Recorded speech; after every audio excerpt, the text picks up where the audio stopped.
dan keluarga. Pada urutan kelima ada Anthony Salim yang berumur 69 tahun. Beliau merupakan kepala dari Salim Group yang memiliki lebih dari 50% saham Indofood. Indofood merupakan salah satu produsen makanan terbesar di Indonesia saat ini. Salim Group juga memiliki firma investasi First Pacific di Hong Kong, pabrik roti di Singapura, dan perusahaan perdagangan di Cina.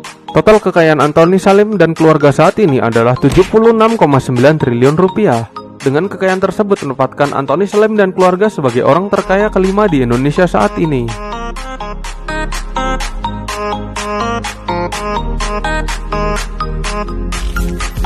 Yang keempat, Sri Prakash Lohia. Di peringkat keempat ada nama Sri Prakash Lohia yang berumur 66 tahun. Pada tahun 1970, beliau dan ayahnya pindah dari India ke Indonesia, di mana mereka mendirikan Indorama sebagai pembuat benang pintal. Dan saat ini Indorama menjadi pembangkit listrik tenaga petrokimia, membuat produk industri termasuk porselen, pupuk, bahan baku tekstil, dan sarung tangan medis. Indorama saat ini juga sedang membangun pabrik pupuk di Nigeria. Anak laki-lakinya, Aloke Lohia, juga seorang miliarder yang tinggal di Thailand, yaitu tempat di mana ia menjalankan pembuat polimer PET Indorama Ventures Public Co. Kekayaan Sri Prakash Lohia saat ini adalah 108 triliun rupiah. Dengan jumlah kekayaan tersebut menempatkan Sri Prakash Lohia sebagai orang terkaya keempat di Indonesia saat ini.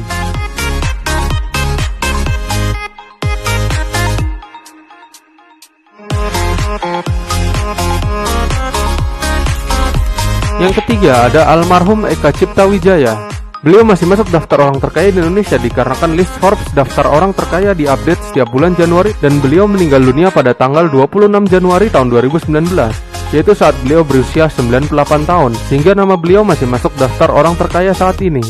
Almarhum Eka Cipta Wijaya memulai menjual biskuit di saat remaja, dan juga beliau menjual perbekalan kepada pasukan Indonesia ketika ia masih remaja. Saat ini beliau adalah pemilik perusahaan Sinarmas yang beroperasi di bidang kertas, real estate, keuangan, agribisnis, dan telekomunikasi. Anak dari almarhum Eka Cipta Wijaya yaitu Frankie mengelola minyak kelapa sawit Golden Agri Resource, sementara putranya Oi Hong mengelola investasinya sendiri dari Singapura.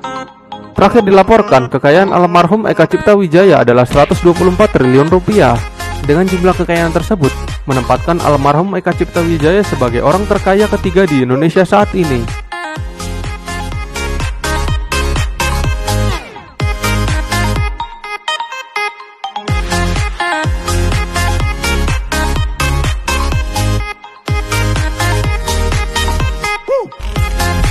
Yang kedua, Susilo Wonowijojo.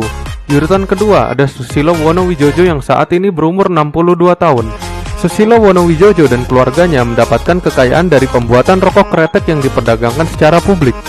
Perusahaannya yaitu Gudang Garam yang memproduksi 70 miliar batang rokok per tahun. Susilo Wonowijojo telah menjadi presiden direktur sejak tahun 2009. Saudara perempuannya Juni Setiawati adalah presiden komisaris. Kekayaan Susilo Wonowijojo saat ini adalah 133 triliun rupiah. Dengan jumlah kekayaan tersebut menempatkan Susilo Wonowijojo sebagai orang terkaya kedua di Indonesia saat ini.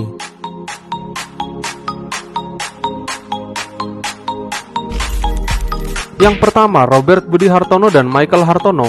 Tibalah pada urutan pertama daftar orang terkaya di Indonesia, dan nama dua bersaudara Robert Budi Hartono dan Michael Hartono pun masih bertengger di urutan pertama orang terkaya di Indonesia. Sumber data dari bbc.com menyebutkan sekitar 70% kekayaan keluarga Hartono berasal dari Bank BCA atau Bank Sentral Asia. Adapun keluarga Hartono ini juga pemilik perusahaan produsen rokok, jarum, elektronik Polytron, dan real estate. Selain itu, Robert Budi Hartono dan Michael Hartono juga ada di peringkat 5 dalam daftar keluarga terkaya di Asia. Kekayaan Robert Budi Hartono dan Michael Hartono saat ini adalah 508 triliun rupiah. Dengan jumlah kekayaan yang sangat besar tersebut menempatkan Robert Budi Hartono dan Michael Hartono sebagai orang terkaya di Indonesia saat ini.